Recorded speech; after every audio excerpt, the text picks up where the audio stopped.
Bonjour et bienvenue au studio de Charente Libre pour le premier tour du débat de l'entre-deux tours des législatives, débat que j'animerai ce matin avec Richard Tallet. Bonjour Richard. Bonjour Julie. Nous entamons cette série de débats avec la première circonscription de la Charente. Avec nous ce matin, Thomas Mesnier, candidat de la majorité présidentielle. Bonjour Thomas Mesnier. Bonjour. Et René Pilato pour la nouvelle Union populaire écologique et sociale dite NUPS. Bonjour René Pilato. Bonjour à vous. Thomas Mesnier, vous êtes le député sortant, en marche depuis le début du mouvement en 2016, proche d'Édouard Philippe. Vous êtes médecin urgentiste, âgé de 36 ans et conseiller départemental depuis l'an dernier. Vous avez dimanche soir obtenu 30,45% des suffrages avec des scores importants en périphérie d'Angoulême, 35% par exemple à Saint-Yrieix, 37% à Puy-Moyen, 33% à Champniers ou encore 30% à Soyaux, où la France insoumise était pourtant arrivée en tête au premier tour de la présidentielle. René Pilato, vous avez 59 ans, vous êtes professeur de mathématiques. Depuis 3 ans, vous êtes aussi le responsable LFI sur la première circonscription de la Charente. Vous avez été candidat au municipal sur la liste menée par Raphaël Manzanas en 2020 et candidat au départemental l'an dernier, avec comme adversaire Thomas Mesnier, en face de vous aujourd'hui encore. Vous vous qualifiez aujourd'hui avec 27,53% des voix et arrivez même en tête dans 2 communes, dont Angoulême, avec un score de 36,8% des suffrages exprimés. Vous êtes le seul candidat NUPS et de gauche à être au second tour en Charente. Alors, parmi les autres chiffres à retenir sur cette circonscription, l'abstention record de plus de 50%, une abstention qui touche surtout les quartiers. La plus faible participation est relevée dans l'un des bureaux de vote de la Grand Fond, 28% de participation seulement. On retient aussi du scrutin de dimanche que 2 communes ont placé le Rassemblement national en tête dans la circonscription, Vouzan avec 35% et Boué avec 29,7% des suffrages. Alors une finale En Marche LFI, on a déjà vu ça en 2017, et c'est au final vous, Thomas Mesnier, qui l'aviez emporté. René Pilato, comment appréhendez-vous cette fin de campagne au vu des résultats de dimanche ? Alors, premièrement, c'est une finale ensemble NUPES, parce qu'effectivement, je suis le candidat des écologistes, des communistes, des socialistes de gauche et des insoumis. Donc, comment je vois la fin de campagne ? Avec encore beaucoup de travail sur les jours qui restent et assez sereinement, puisqu'on a fait un gros travail. Les électeurs trancheront et nous saurons tout ça dimanche. On va voir ça. Thomas Mesnier, vous êtes le candidat sortant. Votre campagne cette année a forcément été différente de celle de 2017. Est-ce que les résultats de dimanche vont vous obliger à des ajustements dans cette dernière ligne droite ? Je crois pas. On s'y attendait tous un petit peu à ce débat d'entre-deux tours, à cette confrontation de second tour, au vu des résultats notamment de l'élection présidentielle. Moi, j'observe que la NUPES se qualifie au deuxième tour, mais en réalisant un score finalement moindre que l'addition de tous les partis qu'elle compose par rapport à la présidentielle, alors même que j'améliore le score du président de la République. Moi, j'y vois aussi l'apport et la reconnaissance d'un bilan et d'un travail depuis 5 ans. Les étiquettes ont un petit peu évolué, mais au final, les idées et les valeurs proposées, les 2 projets proposés, sont assez proches de ce qu'ils étaient il y a 5 ans. Donc nous allons en débattre dans l'heure qui vient et dans la campagne, mais moi je vais continuer une campagne selon la même méthode que j'exerce mon mandat depuis 5 ans, avec les Charentais au contact, et donc on continuera des opérations de porte-à-porte, des rencontres sur les marchés, comme on l'a fait durant toute cette campagne. Alors Thomas Si on fait un bilan des chiffres avec la dissidence, on est 10 points devant vous. Donc il faut l'avoir en tête, puisque si vous rajoutez le score de, je dirais, Jean-François Doré, qui aujourd'hui a fait un petit post sur Facebook, vous le regarderez, et avec le nôtre, on est à 40%. Donc ça va être intéressant, ce second tour, justement, comment aller convaincre, nous, cet électorat, les abstentionnistes, et en ça, rien n'est joué. Alors on va en parler justement. Thomas Mesnier, avec 30,45% des voix, vous êtes le candidat de la majorité présidentielle le mieux qualifié dans le département, mais effectivement vous disposez d'une faible réserve de voix. Comment allez-vous mobiliser ces électeurs ? Et je vais pas parler de réserve de voix. En réalité, il y a eu une élection au premier tour, et je remercie tous les Charentais qui m'ont fait confiance et qui m'ont porté en tête de ce premier tour. C'est une nouvelle élection qui commence. Et donc, on peut additionner les voix des uns ou des autres. En réalité, et surtout avec l'abstention telle qu'on l'a connue et que vous rappeliez très justement, c'est une toute autre élection qui commence, avec, je crois, une mobilisation nécessaire des abstentionnistes, et aussi d'une partie des gens qui s'étaient mobilisés sur la présidentielle, qu'ils ne l'ont pas fait sur la législative. Et donc c'est tout l'intérêt de ce second tour, d'aller les mobiliser pour qu'ils viennent aux urnes largement dimanche. René Pilato, vous pensez simplement que le calcul peut se limiter à l'addition des voix de gauche? Alors, on sait que vous êtes prof de maths et donc, du coup, c'est un calcul qui pourrait paraître simple. Non. Mais en politique, c'est jamais aussi simple. Est-ce que vous pouvez vraiment compter sur les 12,5% de Jean-François Doré? A priori, il a déclaré qu'il lui-même ne voterait pas pour vous, ni pour vous d'ailleurs, Thomas Mesnier, mais ça, c'était pas une surprise. Et pensez-vous qu'une partie des électeurs, des 16,05% d'électeurs du Rassemblement national vont pouvoir se retrouver dans vos propositions? Je pense effectivement que ce nouveau tour, cette nouvelle élection qui repart à zéro, va être révélatrice des deux projets de société que l'on porte. Oui, il va y avoir énormément de gens qui souffrent, qui vont se retrouver dans nos mesures, quelle que soit leur étiquette de premier tour. C'est évident. On va égrener les mesures, mais si on parle du social et si on parle de la santé, et c'est dans les thématiques que nous allons aborder, je ne doute pas un seul instant que nos deux projets de société sont totalement différents.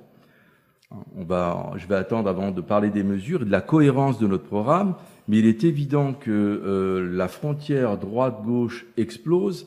Il va y avoir un choix entre l'ultralibéralisme et on laisse faire le marché, et une société où l'État reprend sa place, à savoir, est-ce qu'on met des services publics pour lutter contre les déserts médicaux, les injustices, la répartition des richesses. Ça, c'est un vrai débat. Oui. Si je peux me permettre, allez-y. Parce que vous avez évoqué la question des électeurs de Jean-François Doré et des électeurs du Rassemblement national. Ouais.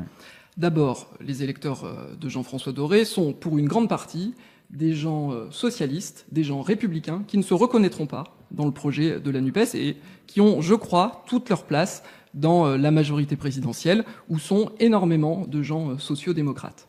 Par ailleurs, sur les votes des électeurs du Rassemblement national, même si j'ai entendu Jean-Luc Mélenchon demander hier soir sur France 2 aux fachos de voter pour lui, je ne crois pas qu'il ne s'agisse que de fachos parmi les électeurs du Rassemblement national, et beaucoup d'électeurs qui sont allés vers le Rassemblement national dénoncent un ras-le-bol, mais dénoncent aussi un besoin d'ordre qui n'est absolument pas représenté par le parti et la coalition menée par Jean-Luc Mélenchon. Il est évident je ne sais pas. Attendez, si je peux me permettre on va parler d'ordre. On reviendra sur la question de l'ordre tout à l'heure, ou du désordre.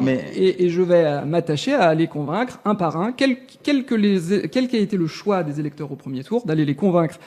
J'y étais ce matin et j'y retournerai tout à l'heure, pour que effectivement des gens qui ont pu se tourner vers le Rassemblement national, comme vers tous les autres candidats, puissent se rassembler derrière ma candidature. Mais la vraie réserve... Je vais juste parler d'ordre. L'ordre de Monsieur Darmanin au Stade de France est un exemple flagrant où c'est la faute de Mélenchon. On en reparlera. On en reparlera alors tout à l'heure. La vraie réserve de voix, elle n'est pas parmi ceux qui ont déjà voté. En fait, elle est parmi les abstentionnistes. Est-ce que c'est jouable de les mobiliser aujourd'hui à 4 jours du deuxième tour? Oui, en fait, on a 500 candidats NUPES, je les voyais déjà députés, sur 577 circonscriptions. C'est un exploit. Les gens attendaient un rassemblement à gauche qu'on n'a pas pu faire avant le premier tour. Pourquoi ? Parce que la LFI portait un programme et beaucoup de gens, je dirais dans les instances nationales de gauche, portaient leur propre candidature avant le programme. Et l'accord était impossible. Il a fallu prendre une deuxième claque par rapport à 2017 où la gauche ne s'est pas qualifiée. Et pour pouvoir effectivement mettre de côté un petit peu les personnes ancestrales de la gauche, et que les jeunes comme Bompard, Bayou, Faure, Brossat s'entendent en 13 jours, ce qu'on n'a pas été capable de faire pendant 10 ans. Donc il fallait prendre cette défaite. Ça a été fait, et donc aujourd'hui, on a 500 personnes qui sont NUPES qualifiées pour le deuxième tour. Oui, un autre monde est possible. Il faut que les abstentionnistes se disent « Ah, mais c'est possible, oui. Tout compte fait, on peut avoir quelque chose de nouveau que le libéralisme de Macron. On peut l'avoir. Donc nous, on va vraiment, on le fait au niveau national, mais on va avoir une thématique, oui, bougez-vous. Mais localement, comment on va chercher cet électeur de la Grand Fond ou de Bassaux ou de la Grande Garenne qui n'a pas voté? Alors là, Madame Pasquier, c'est vous qui allez nous aider. Le rôle des médias, me semble-t-il, est bien de mobiliser, non pas sur telle étiquette, bien sûr, mais de dire, allez voter, reprenez votre destin en main. Donc les médias ont un rôle, entre guillemets, pour nous aider à convaincre les abstentionnistes de lire les programmes et, en toute conscience, faire un choix. Et là, projet contre projet. Thomas Mesnier, la très forte abstention de ce premier tour, comme celle des élections présidentielles, montre quand même que ces 5 dernières années, le gouvernement avec lequel vous avez travaillé, que vous représentez, n'a pas réussi à réconcilier le monde politique avec les Français. Que peut-on attendre ces 5 années à venir ? D'abord sur les abstentionnistes, c'est pas seulement la responsabilité des médias, c'est la responsabilité des candidats, c'est en fait la responsabilité de chacun d'aller voter, c'est un devoir. Et je crois que la confrontation d'idées et de projets qui s'affichent dans cette circonscription va mobiliser, je l'espère, nombre d'électeurs. À Angoulême, il y avait beaucoup plus d'abstentionnistes que de gens qui sont allés voter. Mais Angoulême n'est pas Caracas, et la première circonscription n'est pas le Venezuela. Et donc, moi, j'en appelle à l'ensemble des électeurs à se mobiliser parce que le choix, il se fait dans les urnes, il se fait pas dans la rue après les élections, contrairement à ce que Jean-Luc Mélenchon et la NUPES voudraient essayer de déclamer régulièrement. Après, sur la question du rapprocher les élus, le monde politique, des citoyens. Moi, c'est une partie de ce qui a motivé mon engagement politique en 2016. Je m'y suis attelé chaque jour, j'ai pas compté mes heures, j'ai pas compté mes nuits. D'ailleurs, un classement a pu montrer mon investissement au travail à l'Assemblée ces derniers jours. J'ai fait ma part pour essayer de retisser du lien. Après, effectivement, au niveau national, on n'y arrive pas. Je pense qu'il faut avoir la lucidité de dire que parfois les petites phrases du président ne nous y ont pas aidés, mais pas plus que les petites phrases de Jean-Luc Mélenchon ou d'autres représentants nationaux qui ne cessent de cliver la société. Et moi, j'appelle à un moment où il y a beaucoup de radicalité, notamment sur les réseaux sociaux, à beaucoup plus de modération. Moi, je crois que la Charente est un territoire profondément modéré, et moi, je suis quelqu'un de violemment modéré. En quoi ce sera différent avec la NUPES ? Cette réconciliation, est-ce qu'elle est envisageable entre le monde politique et les Français ? Ah oui, parce qu'on porte un projet totalement différent. Monsieur Macron gouverne avec 5 ou 6 personnes en conseil de défense, tel le roi, on ne sait pas ce qui s'y passe, et ça tombe, et vous êtes obligé de voter en cadence tout ce qu'il propose sans participer à la loi. Je ne vous ai pas interrompu. Et nous, on propose de remettre les citoyens à la décision via la 6e République et via effectivement des instances de décision qu'on déclinera localement pour que les citoyens reviennent tout doucement s'approprier la chose publique. Et là, oui, on a un comportement totalement différent et nos projets sont totalement différents. Et peut-être que le Venezuela ou Caracas, si c'est votre seule argumentation, ça va vite être court quand même. Alors on va parler des projets justement, Richard. Oui, vous portez 2 visions très différentes. René Pilato, ce week-end, dimanche, Thomas Mesnier déclarait que vous portez un projet de désordre. Est-ce que c'est aussi comme ça que vous définiriez votre projet ? Je reprends Darmanin. L'ordre de M. Darmanin est fabuleux au Stade de France.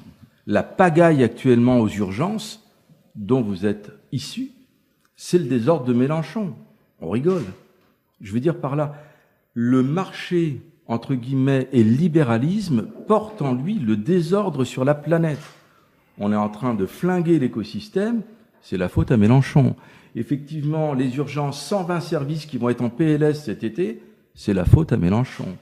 Monsieur Macron et monsieur Thomas Mesnier, qui a voté toutes les lois, n'y est pour rien. En 2019, Madame Buzyn vous a demandé de remettre les urgences en état. 3 ans après, le bilan, c'est elles sont obligées de fonctionner en mode dégradé. Parlons-en. Qui a mis le désordre ? Il y a peut-être eu quelque chose qui s'appelle le Covid-19, une pandémie mondiale. Qui a mis le désordre ? Mélenchon. Mais vous plaisantez. On n'est pas au pouvoir. Vous êtes au pouvoir et Macron y est depuis 10 ans puisqu'il était dans le gouvernement Hollande. C'est lui qui est responsable. Et vous êtes, en tant que député, via le gouvernement, vous êtes tenu de contrôler l'action du gouvernement. Donc, tout ce qui est en l'état, vous en êtes comptable. Vous n'avez jamais dit, par exemple, qu'il y avait des choses à faire contre ce que faisait le gouvernement. On en reparlera au fur et à mesure. Donc, vous avez validé tout ce qu'il a fait. Thomas Mesnier, est-ce que justement vous vous reconnaissez dans cette image du député Playmobil, soldat de Macron, qui dépeigne vos adversaires? Alors, pas une seule seconde. D'abord, revenir un tout petit peu sur les questions d'ordre, parce que je crois que c'est quelque chose auquel les Charentais mettent un point d'honneur. Et le projet de M. Mélenchon et de la NUPES, c'est le désordre. C'est le désordre dans les comptes publics, avec un projet qui n'est absolument pas financé et qui creuserait le déficit. Je sais que pour vous, c'est pas très important, mais pour moi, ça l'est. Et puis le désordre dans la rue, parce que quand j'entends M. Mélenchon dire qu'il veut amnistier tous les gilets jaunes, moi, c'est absolument pas ce que je veux. Pour la question du député Playmobil, vous savez, soit on est des députés godillots, parce qu'on vote le projet pour lequel on a été élu quand même, c'est quand même assez surprenant, soit parfois on n'est pas d'accord, et à ce moment-là, tout de suite, on est frondeur. Mais moi, je crois qu'il y a un équilibre là-dedans, que j'ai trouvé avec le temps, parce qu'il y a 5 ans, on était quand même une majorité de novices, et il a fallu apprendre. Et vous avez, depuis 2 ans... Pendant la pandémie de Covid, j'ai pris la suite d'Olivier Véran, une fois qu'il a été nommé ministre, comme rapporteur général du budget de la sécurité sociale. Mais en fait, il y a des choses dans le projet de loi de financement de la sécurité sociale que vous n'avez jamais vues. Pourquoi ? Parce que quand j'ai vu l'avant-projet de loi, j'ai demandé au gouvernement de supprimer tel ou tel article qui ne m'allait pas, parce que ça allait provoquer des changements dans le remboursement des gens, par exemple, ou autre. Et donc, c'est pas parce qu'on ne voit pas forcément certains débats qu'on peut penser qu'on est à chaque fois d'accord avec tout. C'est tout le contraire. On négocie, on discute. J'ai souvent été suivi, pas toujours. C'est le jeu de la démocratie. Alors, moi, j'aimerais quand même revenir sur le désordre économique. On a un programme, il est affiché, on peut le trouver, on n'a pas le vôtre. Notre programme, il a été chiffré à 250 milliards sur 5 ans. Le vôtre, on le connaît pas. Les 250 milliards sur 5 ans, je vais bien mettre ça dans la tête des gens. Il faut les comparer aux 300 milliards des 500 fortunes que vous avez enrichies juste sur l'année 2021. Donc, quand vous dites qu'on est incapable de mettre de l'ordre, vous mettez le désordre dans les comptes publics en mettant la sécurité sociale, l'assurance chômage et tous les services publics qu'on peut faire, vous les désorganisez, vous baissez les cotisations, donc les rentrées d'argent, vous les mettez à sec. Et ensuite, qu'est-ce que vous dites ? Ah, ça fonctionne pas, il faut privatiser. Donc, 1, on a un programme, vous n'en avez pas. 2, il est chiffré. 160 économistes l'ont validé et 10 de plus depuis le premier tour de la présidentielle, dont Thomas Piketty, qui n'est ni islamo-gauchiste ou wokiste, et ce que vous voulez, et vénézuélien, il est juste non libéral et il veut un meilleur partage des richesses comme nous. Bon, juste parce que il y a 5 ans, on me disait déjà qu'on n'aurait pas de président, qu'on n'avait pas de candidat, qu'on n'aurait pas de majorité, qu'on n'avait pas de programme. Bon, M. Pilato, je pourrais vous le laisser à la fin. On a un programme. Il s'appelle... Ah oui, c'est la retraite à 65 ans, j'ai oublié. On a fait une version courte en 8 pages, une autre en 24 pages, vous inquiétez pas, tout est là, tout est financé. Et alors, on peut parler de la sécurité, pardon pour le micro, on peut parler de la sécurité sociale si vous voulez, parce que j'en suis rapporteur général depuis 2 ans. On l'a plutôt organisé, la sécurité sociale. C'est-à-dire que d'abord, pendant la pandémie, on l'a préservé. C'est-à-dire que sans le projet de loi dont j'étais rapporteur d'aide sociale et autonomie de l'été 2020, les pensions de retraite n'auraient pas été payées aux Français. Ça, personne n'en a parlé. Mais on a protégé les pensions de retraite. Sans notre action pendant la pandémie, sans notre action pendant la pandémie, on n'aurait pas eu les moyens de protéger les Français du Covid en finançant les tests, en finançant les vaccins. Donc on a fait tout ça et on a même, c'est vrai, ça c'est vrai, et je vous remercie de pouvoir me permettre de le dire, on a changé l'architecture de la sécurité sociale pour la première fois depuis 1945 par un amendement que j'ai porté, créant la 5e branche de la sécurité sociale pour développer des politiques publiques en faveur de nos aînés. Non, c'est absolument pas une blague. Alors, elle est financée à hauteur de 32 milliards d'euros et on va continuer à lui donner des recettes et à la développer encore parce qu'on en a besoin, parce que la population... Alors là, j'aimerais vraiment qu'on intervienne parce que ça, c'est l'enfumage et c'est vraiment la communication. Vous avez oublié quelque chose d'important, à budget constant. Vous créez une 5e branche en appauvrissant les 4 autres. Et ça, vous oubliez toujours de le dire. Et là, on a vraiment quelque chose qui diffère. Nous, on veut remettre en place des cotisations sociales mieux réparties, qui financent toutes les branches, maladie, vieillesse, assurance chômage, etc. Vous dépouillez ces branches-là et vous dites, waouh, on a créé la cinquième branche. À budget constant. Non. Mais si. Alors, Monsieur Pilato, juste si je peux. Très vite, et Parce puis que après on enchaîne. on va parler de la santé, donc. Manifestement, la France insoumise a des problèmes avec les chiffres. La cinquième branche de la sécurité sociale, c'est 32 milliards d'euros. Figurez-vous qu'on a déjà prévu qu'en 2024, il y ait 2 milliards de recettes supplémentaires. Juste, on va prendre une branche parmi tant d'autres. La branche maladie. La branche maladie, quand François Hollande quitte le pouvoir, il y a 190 milliards de budget par an. Quand nous finissons ce quinquennat 5 ans plus tard, la branche maladie, c'est 240 milliards de financement par an. 50 milliards de plus.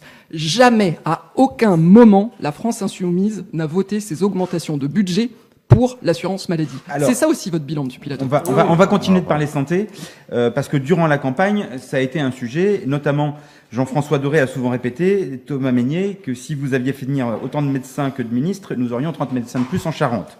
Concrètement, on vient de parler de l'assurance maladie, mais qu'avez-vous fait, vous, le monsieur santé de l'Assemblée, pour lutter contre la désertification médicale qui frappe à peu près tous les départements ruraux, et notamment le nôtre? D'abord, je veux remercier Jean-François Doré d'avoir souligné l'action qui a été la mienne de faire venir un certain nombre de ministres, parce que derrière chaque venue de ministre, il y a des projets pour le territoire. Et donc, on a pu avancer sur certains projets pour la Charente. Ensuite, qu'est-ce qu'on a fait? En réalité, le problème, il n'est pas simplement charentais, il est national, pour ne pas dire mondial. D'abord, ce qu'on a fait, j'étais rapporteur de la loi, on a supprimé le numerus clausus. On est passé chaque année de 8000 étudiants en deuxième année de médecine, depuis le passage de la loi, à 10 900 étudiants. Ça va permettre de répondre sur le long terme à ce problème de démographie médicale. Alors vous allez me dire, ils vont arriver en 2027, en 2028. Oui, enfin, on peut pas former des médecins en claquant des doigts. La réalité, c'est que si ça avait été fait avant, sous M. Sarkozy, sous M. Hollande, en réalité, on n'aurait déjà plus les problèmes qu'on connaît. Donc, on a fait d'abord cette grande mesure sur le long terme. Ensuite, on va s'appuyer sur tous les professionnels de santé. Moi, j'ai fait passer un amendement dans la loi santé qui permettra, quand on a une angine, quand on a des petits problèmes du quotidien, d'aller voir un pharmacien, un infirmier, une sage-femme, un kiné, parce qu'il y a certaines consultations qui ne nécessitent pas d'avoir fait 10 ans de médecine pour les prendre en charge de la façon la plus correcte. Et ça permettra, en reconnaissant aussi les compétences de ces professionnels, de donner une réponse supplémentaire aux patients. C'est pas encore en œuvre, tout simplement parce que le Covid, la pandémie, a ralenti les travaux réglementaires pour que les décrets et les arrêtés sortent. Mais j'ai bon espoir, très bon espoir, que ça sorte d'ici le début 2023. Et puis on a mis les moyens, on a créé un nouveau métier, celui d'assistant médical. J'ai porté l'amendement l'inscrivant dans la loi. Ça permet, on envoie par exemple à Ruel, à l'île d'Épagnac, il y en a déjà 3000 sur le territoire. En 3 ans, avec la crise Covid-19, c'est pas si mal déjà en termes de déploiement. Ça permet à un médecin de se retirer des tâches administratives. L'assistant médical va aider la personne âgée à se déshabiller, à se rhabiller, à passer la carte vitale, à faire tout ce qui n'est pas médical en fait pour le médecin. Et en travaillant autant dans la journée, il va faire 15% de consultations de plus. Et puis un dernier exemple, parce que en fait, je pourrais vous parler de tout ce qu'on a fait. 1 heure me suffirait pas pour le dire. On a donné des moyens numériques aussi. Et on a beaucoup parlé de Doctolib pendant la pandémie, mais on pourrait aussi évoquer Médocteur, d'autres concurrents. Quand un médecin utilise ces outils-là, de la même façon, parce qu'il y a des rappels SMS pour ne pas oublier qu'on a un rendez-vous, parce que dès qu'un rendez-vous est libéré, il est repris par quelqu'un, un médecin réalise 15 à 17% de consultations en plus. Et donc, mis bout à bout, un médecin généraliste qui utilise toutes les mesures qu'on a d'ores et déjà mises en place, et d'autres vont arriver, il passe d'une patientèle de 950 patients à 2000 patients, et ça permet de prendre en charge davantage de gens. Est-ce que ça répond à tout? Non. Mais je veux pas nier les problèmes. Il faut aussi avoir le courage de le dire. On paye le prix de 10, 15, 20 ans d'inaction avant que nous arrivions au pouvoir. René Pilato, quelles sont vos solutions à vous? Pour quel financement? Contrairement à Thomas Mesnier, par exemple, vous êtes pour la régulation de l'installation des médecins? Alors, mis bout à bout, toutes les mesures de Thomas Mesnier nous mènent à un désert médical. Pour le moindre bobo, on est presque tous obligés d'aller à Bordeaux. Donc ça, c'est votre bilan. Effectivement, on a 8500 médecins qui sortent tous les ans.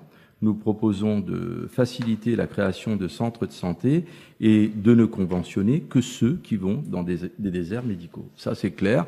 Certes, ça peut paraître une contrainte, mais on n'oblige pas, sauf que si les médecins ne veulent pas s'installer effectivement dans des déserts médicaux, ils seront non conventionnés. statu quo pour ceux qui sont déjà installés, et on leur proposera aussi le salariat.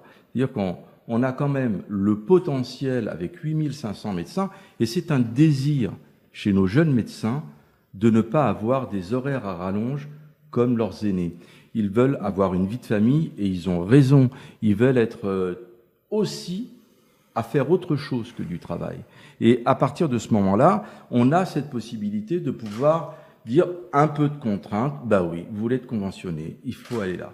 Après, on a effectivement une politique de faire revenir les 180 000 personnes que vous avez fait fuir, parce que je vous entends, vous dites les médecins, waouh, super, on leur met de 1000 patients à 2000 patients, ils sont en burn-out, il y en a qui se suicident. Donc c'est ce monde-là que vous défendez, moi j'en défends un autre. Il y a 180 000 personnes qui ont quitté le milieu de la santé.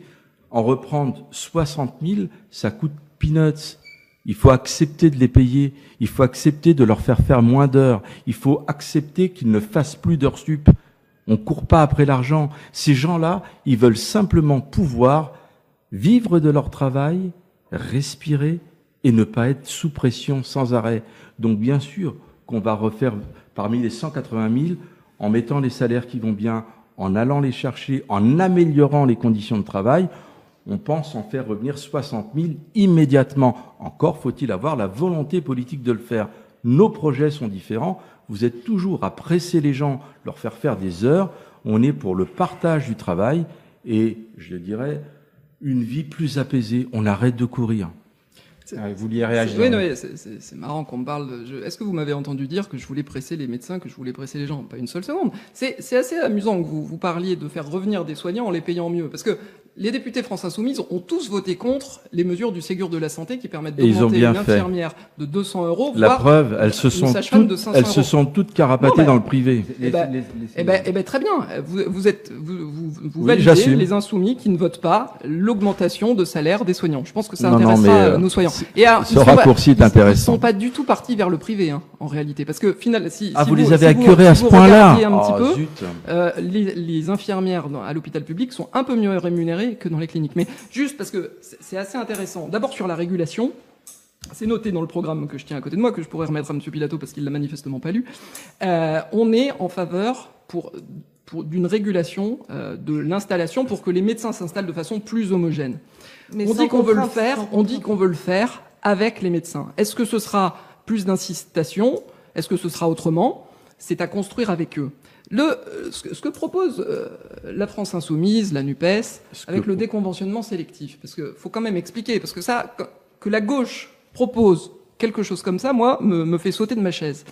Le conventionnement, c'est ce qui fait que quand vous allez voir votre médecin, vous êtes remboursé par la sécurité sociale.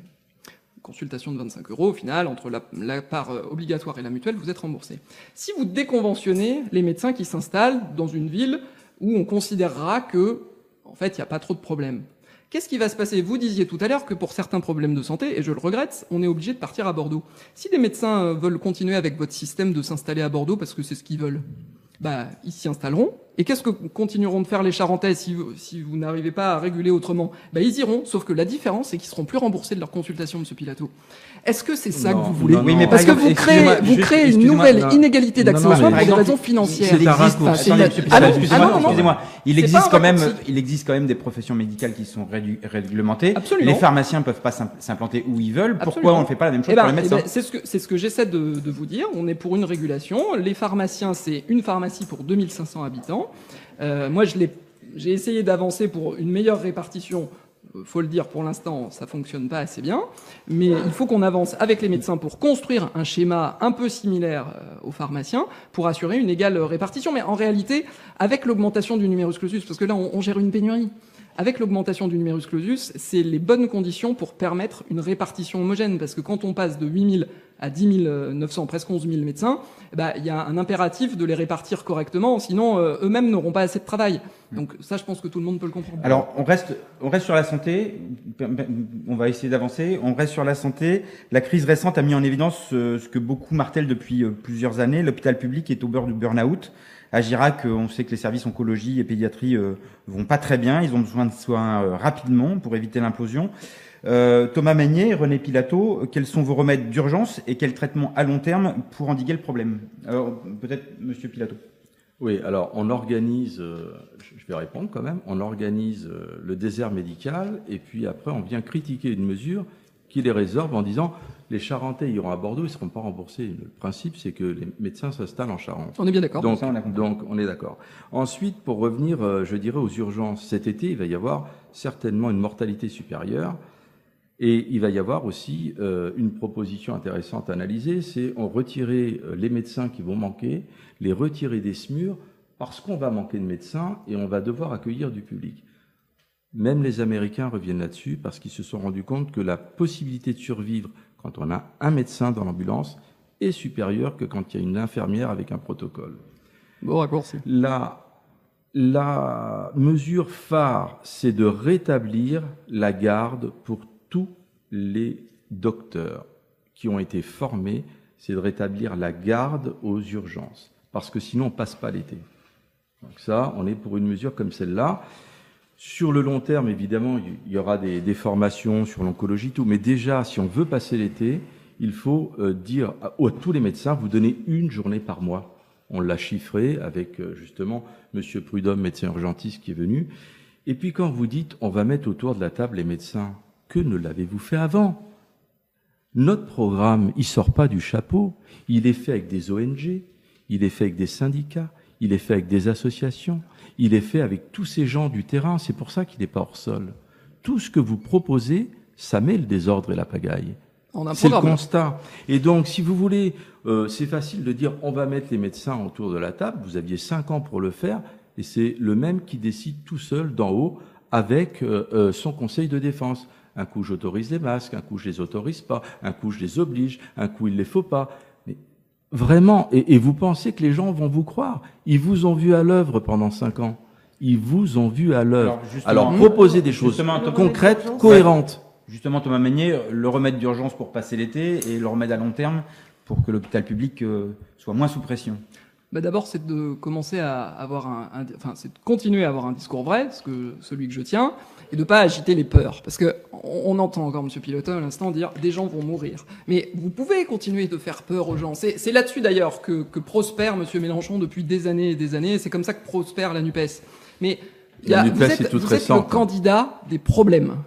Moi, je vais vous proposer des solutions. Il est temps. En l'occurrence, figurez-vous que j'en ai proposé quelques-unes. En 2019, on a proposé le pacte de refondation des urgences. C'est l'ensemble de mes propositions qui avaient été reprises par Agnès Buzyn, ministre de la Santé de l'époque. On a commencé à les mettre en œuvre. Figurez-vous qu'il y a eu une pandémie mondiale qui est arrivée et qui nous a un peu empêchés dans la mise en œuvre des solutions. On en a mis certaines en place. On en a encore d'autres qu'il faut continuer de remettre maintenant que, je l'espère, le Covid va nous laisser tranquilles dans les prochains mois. Mais on va donc continuer à travailler. Alors, faut pas caricaturer. Moi, il se trouve que je suis médecin urgentiste. J'ai fait du SMUR. Je sais très bien dire qu'il y a certaines interventions où il n'y a pas besoin d'avoir un docteur dans l'ambulance. Je dis pas que c'est le cas. Je dis pas que c'est le cas pour toutes les interventions. Je dis que c'est le cas pour certaines. Ne caricaturez mes propos. En fait, c'est mon métier. Monsieur Pilato, c'est mon métier. Je le connais un petit peu quand même. Mais vous dites n'importe quoi. Écoutez. Mais je vais vous dire pourquoi vous dites n'importe quoi. Moi, je suis assez serein sur cette question-là parce que je sais de quoi je parle. Et donc, on va continuer. Non, vous savez pas de quoi vous parlez. Écoutez, non, je vous le dis. Je viendrai pas vous chercher. Quand vous dites dans certaines interventions, il n'y a pas besoin de médecins, comment vous pouvez prévoir à l'avance s'il y en a besoin ou pas? Parce que Monsieur Pilato, il y a ce qu'on appelle la régulation médicale et qu'il y a un docteur au bout du fil qui, en quelques questions, sait très bien s'il faut envoyer un médecin ou pas. Il se trouve que pendant des années, on s'est payé le luxe d'envoyer un médecin même quand on n'en avait pas besoin. On n'a plus ce luxe-là. Pas parce que pas du fait de l'action du gouvernement depuis 5 ans et de la majorité. Du fait que, tout simplement, on n'a plus assez de médecins parce que la suppression du numerus clausus n'a pas été faite avant nous.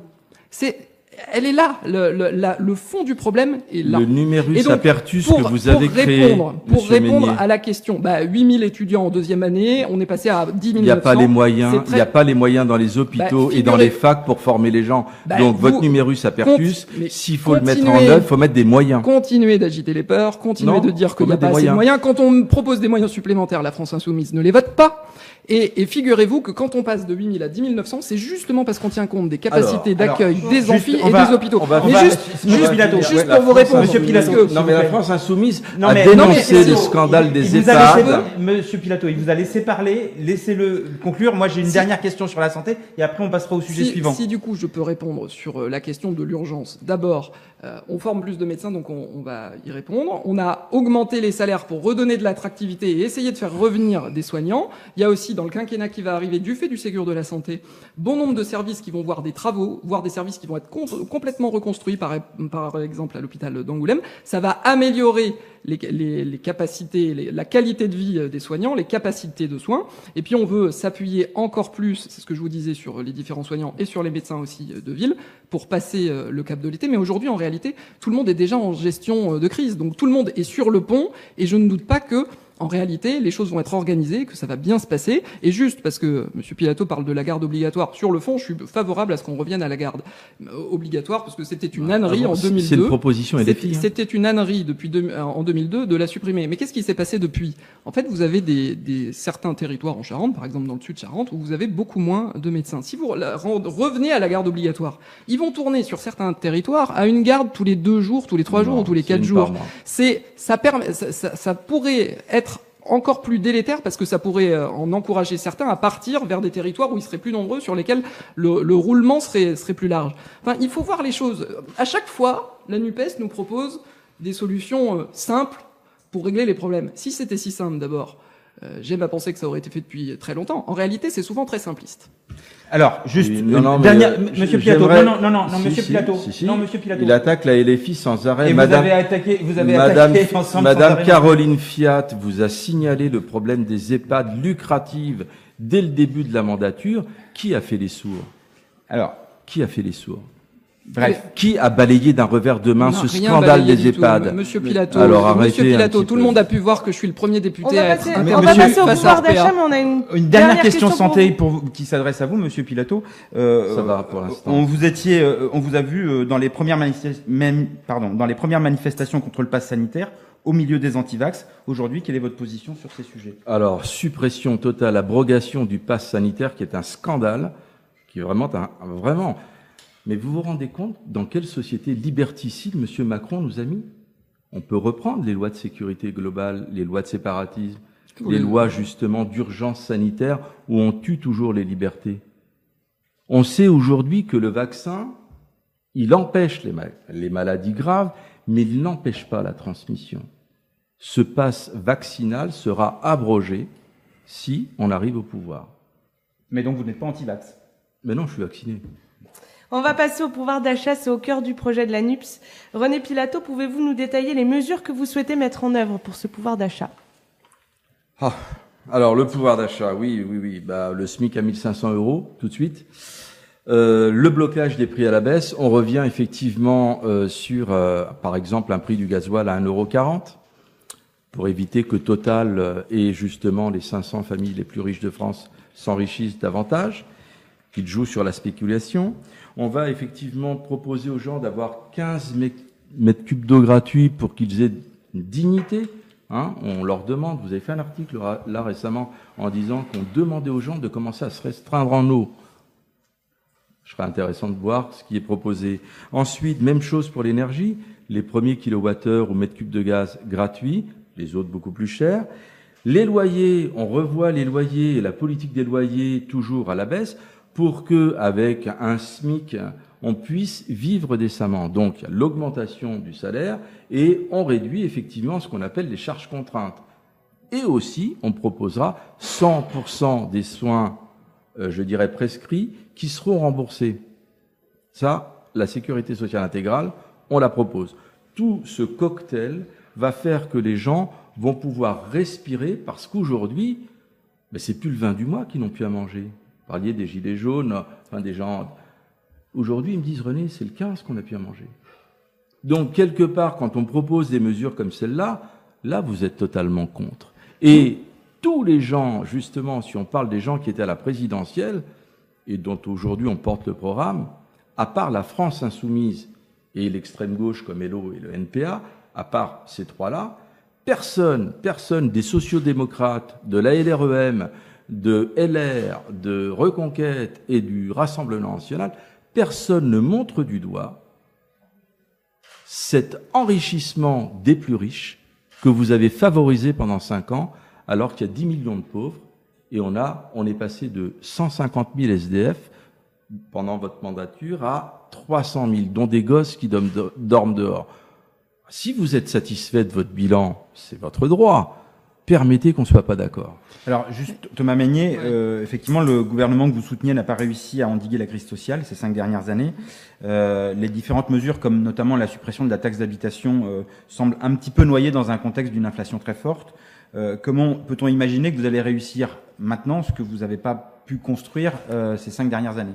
D'abord, je vais répondre, parce que vous agitez tout le temps le chiffon riche des riches, le chiffon rouge des riches. Ah oui. Et vous employez tout le temps le misérabilisme et la pauvreté des gens. Mais moi, je m'en satisfais pas non plus, Monsieur Pilato. Je vais reprendre une formule. Vous n'en avez pas le monopole du cœur. Et donc, figurez-vous que quand on augmente les minima sociaux, quand on fait en sorte de remettre les gens au travail en faisant baisser le chômage, eh ben on lutte contre tout ça. Quand on dédouble toutes les classes en quartiers prioritaires, on lutte contre les inégalités à la racine. Là, vous nous dites que vous allez augmenter le SMIC à 1 500 €. La belle affaire. Il est à 1 302 € après la dernière revalorisation du mois de mai. Les gens au SMIC touchent la prime d'activité. Ils sont d'ores et déjà à 1 450 €. Donc là, vous voulez faire 200 € à la charge des entreprises. Mais en fait, vous allez détruire de l'emploi, Monsieur Pilato. Quand vous dites que vous revenez au litre de gasoil à 1,40, j'ai fait mon plein encore il y a 2 jours, j'ai payé 2,10 €. Vous le financez comment ? Parce que nous, on a mis en place un système de blocage des prix permettant de réduire de 18 centimes par litre la facture. Je vais vous dire quelque chose, on va le prolonger jusqu'à la fin de l'été. Après, il faut qu'on trouve un autre système, parce qu'en réalité, ce système-là, il n'est pas juste, parce que vous touchiez le SMIC ou 5 fois le SMIC, vous payez votre essence pareil. Et donc, il faut qu'on arrive à trouver un système qui soit plus juste. De la même façon, vous dites que vous allez bloquer les prix de l'électricité sur le début, mais après ce sera beaucoup plus cher. Mais moi, j'ai pas envie de faire payer les gens beaucoup plus cher. Moi, j'ai envie de réussir à contenir les prix. D'ailleurs, la France, par la politique que nous menons, est le pays qui a le plus en Europe contenu l'inflation. Voilà concrètement notre bilan. D'abord, et puis pour revenir à votre réponse sur le pouvoir d'achat, ça fera l'objet du premier projet de loi proposé par la majorité une fois que nous aurons passé les législatives, et je l'espère vainqueur avec une majorité absolue, c'est ce qu'il faut pour ne pas bloquer le pays. Il y aura un projet de loi pouvoir d'achat dans lequel on réindexera les pensions sur l'inflation pour une pension de 1 200 € à peu près. Ça permettrait dès le versement du mois d'août, donc la pension de juillet, 50 € de plus. On va supprimer la redevance télé après avoir supprimé la taxe d'habitation. La France insoumise avait voté contre. Toujours moins de services publics. C'est la taxe d'habitation. Pourquoi moins de services publics ? On trouvera des financements pour l'audiovisuel français. Bien sûr. La suppression de la taxe d'habitation, on l'a un peu oublié, mais c'est 1 425 € d'impôts en moins pour un Charentais depuis 5 ans, et les 20% qui la payent encore vont l'avoir diminué cette année et complètement supprimé l'année prochaine. On va supprimer la redevance télé, qui est encore un impôt injuste et datant d'une autre époque, qui est de l'ordre de 138 €. On va continuer aussi à baisser les impôts, et notamment les impôts de succession, dès les prochaines semaines. Et puis on continuera d'avoir des mesures les plus justes possibles pour bloquer les prix de l'énergie, pour faire en sorte qu'on vive mieux ce temps d'inflation. On avait oublié en fait ce que c'est que de vivre avec l'inflation, mais il faut aussi vivre avec les circonstances internationales et la guerre qui va durablement, pour au moins jusqu'à la fin de l'année 2023, provoquer de l'inflation. Moi, j'aimerais J'aimerais répondre effectivement sur cette histoire. On va prendre un exemple simple pour que les gens se rendent compte. À 1,80 €, vous mettez en place le système de 18 centimes pris en charge par les finances publiques pour toujours que les pétroliers fassent leur marge. Eh ben non. Où est-ce qu'on prend l'argent ? Dans les poches des actionnaires. Total n'a jamais fait autant de bénéfices depuis 3 ans. Désolé, ils vont se serrer la ceinture. Pourquoi vous voulez toujours que ce soit les mêmes qui se serrent la ceinture ? Il est là votre problème. Ça a tellement bien marché, votre système, qu'on est passé de 1,80 à 2,20. Alors moi, je vais faire un lien fort. On reste sur le pétrole. On veut déroger à l'Europe. On nous dit, waouh, vous voulez quitter. Non, on veut déroger à l'Europe.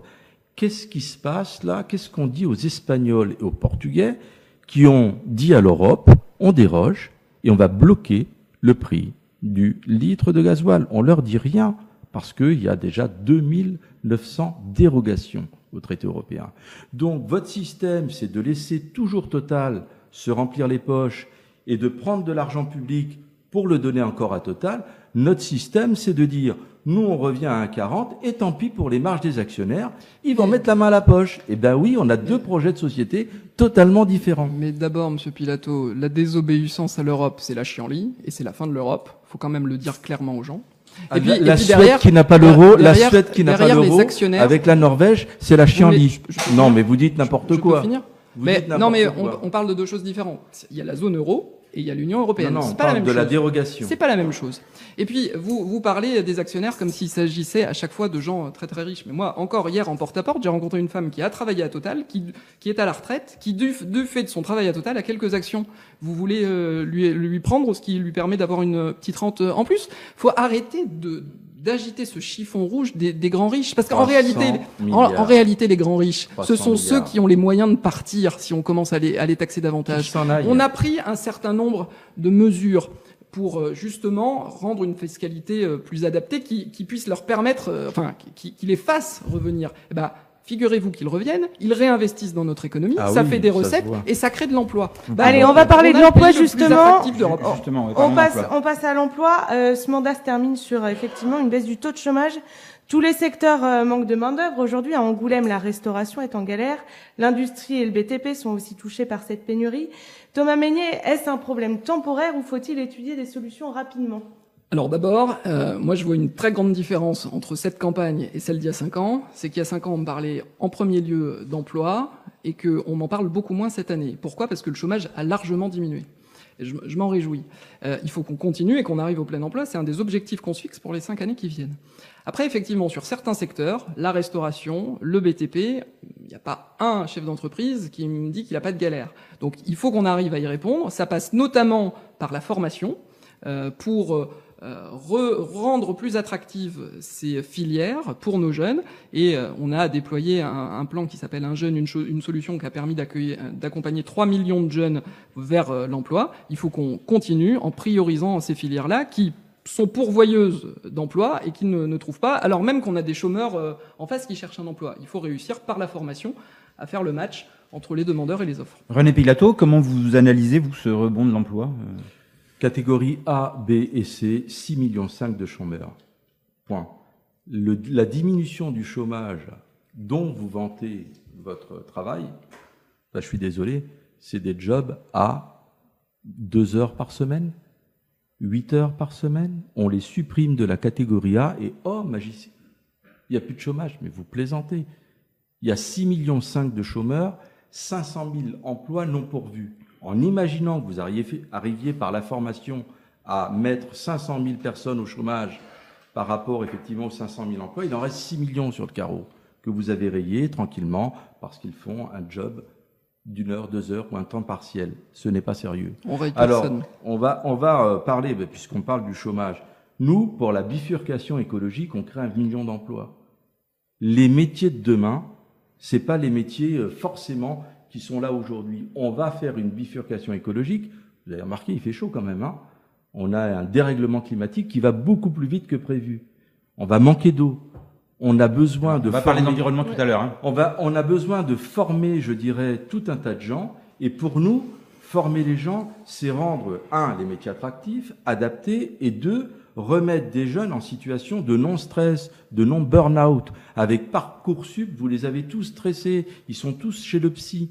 Donc nous, on propose que nos jeunes étudiants, nos jeunes apprentis, ils aient 1063 € par mois pour faire des études. Ça, et où est-ce qu'on prend l'argent ? Où est-ce qu'on prend l'argent ? Au-delà de 12 millions d'euros d'héritage, au-delà de 12 millions d'euros d'héritage, on estime qu'on peut prendre et donner à ces jeunes pour qu'ils ne dépendent pas des revenus des parents. Ça, c'est une vraie égalité. Et c'est pas l'égalité dont vous avez parlé tout à l'heure, Monsieur Meignier. C'est-à-dire que vous avez retiré tous les remplaçants des écoles primaires, tous les TZR, pour dire on dédouble les classes. Aujourd'hui, quand un institut est absent, et je suis à l'éducation nationale, ou quand un prof est absent, il n'y a plus de remplaçants. Donc on va chercher des contractuels, des gens pour 15 jours, on leur fait un contrat précaire, et ils disparaissent des statistiques du chômage. C'est ce monde-là que vous voulez, nous on ne veut plus. Moi, je veux que les professeurs soient remplacés. Il faut qu'on arrive à en recruter d'autres. Il Payez-les. y a des difficultés. Payez-les. Ça tombe bien. Vous le direz dans notre programme. On veut les rémunérer davantage. Oui, ça fait 10 ans que vous n'avez rien fait. Et moi, je me félicite. Moi, j'étais pas élu il y a 5 ans. Hein. Et moi, je me félicite réellement que avec les réformes qu'on a pu mener, on arrive à dédoubler toutes les classes dans les quartiers prioritaires, parce que les mamans et les papas aussi du reste, Il y a plus de qui ont remplaçants. connu Il y a plus de remplaçants. avec plusieurs enfants, Il y a plus de un aîné remplaçants. qui n'a pas connu le dédoublement et un ensuite cadet qui l'a connu. Il Et n'y a- voilà la différence. Moi j'ai une maman, Mais quand une maman il y a m'explique plus de qu'à la remplacement. fin de son CP, son petit sait mieux lire que son grand frère qui est en CM2, je suis fier de la politique qu'on a menée, monsieur Pilato. Et par ailleurs, pour les jeunes, on a largement débloqué l'apprentissage. On a fait, ne serait-ce qu'en Charente, 40% d'apprentis en plus. Mais monsieur Pilato, c'est des formations, c'est des jeunes qui vont dans l'emploi après et qui touchent un vrai salaire. On n'a pas le droit de faire des formations au rabais et de raconter des sornettes. Vous l'avez fait à moyen constant, comme les réformes de l'hôpital, la 5e branche de la sécurité sociale. Vous faites tout à moyen constant. Vous faites tout à moyen constant. Quand on augmente les budgets, Et la France Insoumise les vote pas. Les dédoublements de classe à moyen constant, c'est quand il y a un institut, en fait, un professeur des écoles qui est malade, il y a personne. Alors, on charge les autres classes. On a bien compris. On va passer à la question de l'environnement, mais d'abord j'ai une petite question pour vous deux et très rapidement la question de la retraite, c'est à 60 ans, à 65 ans, à 70 ans ou jamais. Thomas Meignier. C'est à 65 ans. Aujourd'hui, on part à la retraite aux alentours de 63-64 ans en moyenne. Il s'agit, pour maintenir le système à l'équilibre et préserver notre modèle social, parce qu'on a une sécurité sociale qui, post-Covid et post-sécurité de la santé, est un peu en déficit. Il faut remettre des recettes, de travailler un peu plus. Et puis, juste dire qu'on va aussi supprimer les régimes spéciaux et travailler sur la pénibilité, parce qu'aujourd'hui, en réalité, qui part déjà à la retraite à 67 ans, l'âge maximal, sont souvent des femmes qui ont eu des carrières hachées du fait de maternité, souvent des femmes seules avec des familles monoparentales, et donc il faut qu'on rende aussi le système de ce côté-là plus juste, et donc une retraite à 65 ans qui permette de financer notre modèle social et de nouveaux progrès avec notamment la retraite minimale pour une carrière complète à 1 100 €. En quelques mots, René Pilato. Le corps dit qu'il n'y a pas de problème de financement des retraites. C'est pas moi qui le dis, c'est le corps. Donc, tout dépend des scénarios qu'il prend. Nous, c'est la retraite à 60 ans. Et justement, parce que les femmes ont eu une carrière hachée, personne en dessous du seuil de pauvreté. Donc ça, c'est clair. Comment on la finance ? C'est simple. 20 milliards de CICE, le pacte de responsabilité, les baisses d'allocations, c'est 60 milliards. La retraite à 60 ans, avec effectivement 40 annuités de cotisation, c'est entre 30 et 40 milliards. On fera même des bénéfices là-dessus. Ce sont des mirages. Donc, de toute façon, vous voulez dire que les gens vont travailler plus longtemps, pour quoi faire ? Il y a 6,5 millions de chômeurs. On est pour le partage du travail. On est pour réduire le temps de travail dans la vie et revenir à la retraite à 60 ans qui a existé. Vous voulez nous faire repartir à 1910. Ce sont des mirages. C'est votre droit. Nous, c'est financé, c'est chiffré. On veut effectivement revenir sur une 6e semaine de congés payés. La semaine de 32 heures avec une journée de travail de moins. Pourquoi ? Parce qu'on va diminuer les déplacements, on va diminuer les gens qui se déplacent, donc le flux, donc les pollutions. C'est un projet global qu'on vous propose. Gratis. Vous voulez toujours presser les mêmes. Nous, on veut une société plus on harmonieuse. avait dit en quelques mots. Il nous reste 6 minutes. On va parler de l'environnement maintenant. Voilà, c'est un sujet aussi important. Thomas Meignier, vous avez voté pour le retour des néonicotinoïdes. Vos adversaires vous reprochent aussi votre absence lors du vote contre le glyphosate. Tout ceci donne un petit peu l'impression que vous êtes un député qui ne se préoccupe pas des questions environnementales. Quelle est aujourd'hui votre position sur ces sujets ? Alors, je m'en préoccupe, contrairement à toutes les aberrations que j'ai pu entendre dans cette campagne, qui n'a pas été la plus élégante qui soit à mon endroit. De façon simple, je suis tout à fait soucieux du dérèglement climatique. On parle des différentes prospections de plus 1 degré, plus 2 degrés, 3, 4, 5 degrés en 2100. Vous croyez que je me sens pas concerné? En 2100, ma fille aura 84 ans. Donc, tout ce que je fais est fonction de ce que je veux laisser aux générations suivantes, et à ma fille et à tous les enfants. Voter les néonicotinoïdes, ça m'a laissé un goût amer. Mais qu'est-ce qu'il fallait faire? Faire tomber toute la filière de betterave en France et les 46 000 emplois qui allaient avec, ou lui laisser du temps, une dérogation, pour qu'elle puisse s'adapter?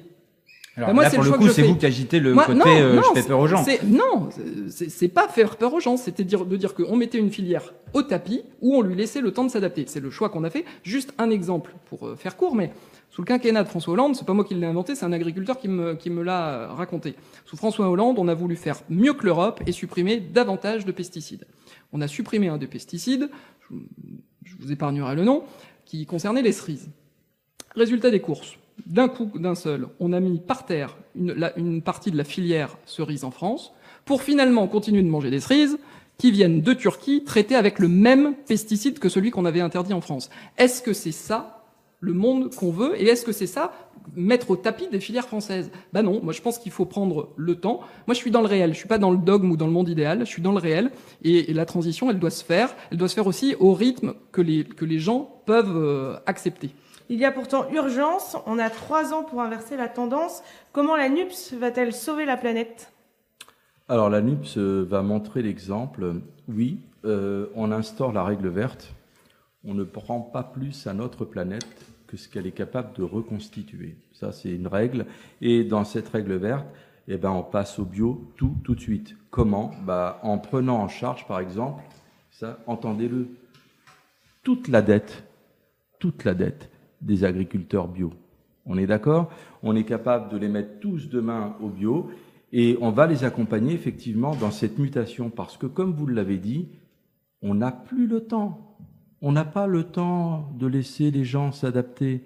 On doit leur proposer un modèle qui respecte l'environnement. Vous parliez de vos enfants, tant mieux. On va s'en occuper, nous, et mieux que vous.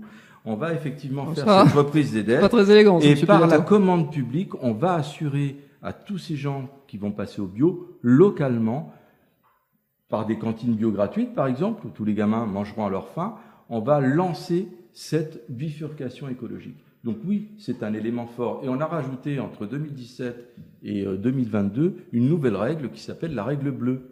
On est constitué à 65% d'eau. On ne doit pas être privatisé à 65%. On revient à l'eau pôle public. On reprend cette ressource qui est précieuse, oui, on va la limiter, on va donner les 15 premiers mètres cubes gratuits et les autres beaucoup plus chers. Si vous avez une piscine, vous pourrez de l'eau beaucoup plus chère. Et je finis, on investit dans la recherche pour qu'on puisse remplacer tout ce qui est énergie fossile et produits dérivés des énergies fossiles, comme l'isolation, comme le plastique, par des produits végétaux. Donc, on pourrait développer, je vais m'arrêter là, mais on donne une cohérence, on donne cette urgence, on permet aux gens de leur donner une visibilité, on les laisse pas dans la mouise, on laisse pas, parce que vous laissez les gens s'adapter, vous dites, mais il y a un agriculteur qui se suicide tous les 2 jours, voire tous les jours maintenant. On les laisse comme ça? Mais c'est pas ce que je dis, Monsieur Pilato. Mais moi, je veux réussir à combiner la fin du mois avec la fin du monde avec la fin du mois, pour reprendre l'expression. Ça marche pas, c'est notre slogan, le reprenez pas. Dans votre bouche, il a vraiment aucun sens. Alors, allez, on arrive à la fin du débat. Voilà, on va vous laisser maintenant 1 minute pour conclure l'un et l'autre. On va commencer par vous, Thomas Mesnier. 1 minute pour conclusion conclure. de débat. Écoutez, d'abord merci d'avoir organisé ce débat qui, je le crois, même s'il aurait fallu probablement plus de temps, permettra de montrer la différence entre les propositions que nous faisons. Simplement, moi je voudrais regarder les Charentais, les remercier de m'avoir porté en tête de ce premier tour dimanche, et dire que si au premier tour on choisit, et je vous remercie de m'avoir mis en tête, au second tour on élimine. Et juste vous dire que dimanche, il s'agit du sort de la France dont il est question. Et donc j'appelle à une mobilisation très forte. Et je vous poserai tout simplement une seule question. Qu'est-ce qu'il aurait été le sort de la France si le président avait été empêché par un Premier ministre adorateur de M. Poutine, un Premier ministre capable de mettre le flou, la défiance sur la vaccination pendant la crise sanitaire, et capable de dire que la police tue. pendant les Gilets jaunes. Écoutez, moi, ce n'est pas la France que je veux. On propose un tout autre modèle, avec un programme qui est là, que je vais remettre à Monsieur Pilato avant de partir, et qui, je l'espère, vous convaincra très largement dimanche. Monsieur Pilato, c'est à vous, 1 minute. Alors, on a effectivement un vrai choix de société à faire. C'est Macron 50+, stop ou encore. Nous, on dit stop. Vous avez 500 personnes qui sont au deuxième tour, qui portent le programme de la NUPES. Vous pouvez, par une forte mobilisation, permettre qu'il y ait une cohabitation. Ce n'est pas le flou, c'est pas n'importe quoi. Je rappelle que M. Jospin a fait les 35 heures de gauche, des mesures de gauche, sous Chirac, qui était de droite. Donc, au contraire, il faut des contre-pouvoirs à M. Macron, qui gouverne avec 5 personnes dans son conseil de défense et qui vous ignore totalement, M. Meignet. Il vous a oublié. Et donc, nous, on veut remettre le Parlement pour la décision, parce que ce sont les représentants du peuple. Et ce Parlement, eh ben, je veux en faire partie. Et je demande aux Charentaises, aux Charentais de la première circonscription, non seulement de vous éliminer, mais de voter pour un projet. Parce que nous, on est pour quelque chose et pas contre. Non, mais allez-y, terminez. Ah bon, pardon, je croyais que c'était le dong. Non. Donc, on veut que les gens votent pour un projet de 650 mesures cohérent et non pas contre quelqu'un. Monsieur Macron l'a vu à l'œuvre, on en a plus besoin. Vous voulez m'éliminer, ça s'appelle les riches nous coûtent trop cher. Vous parliez effectivement de la sécurité de la police. La police détient la force légitime. On est bien d'accord. Et il arrive que dans le cadre de cette force légitime, elle soit obligée de tuer. Ça, ce sont les institutions. Quant à la légitimité, c'est certainement aux enquêteurs et aux juges de dire si c'est légitime. On ne va pas relancer le débat maintenant, c'est la fin. Merci à vous deux d'avoir accepté de débattre ce matin. Merci. Merci aussi à vous qui nous avez suivis sur le site de Charente Libre. Rendez-vous demain à la même heure pour le débat de la 2e circonscription qui opposera Sandra Marceau, la députée sortante, à Marceau Rapace, le candidat du Rassemblement national. Bonne journée à tout le monde. Au revoir. Bonne journée, au revoir. Au revoir.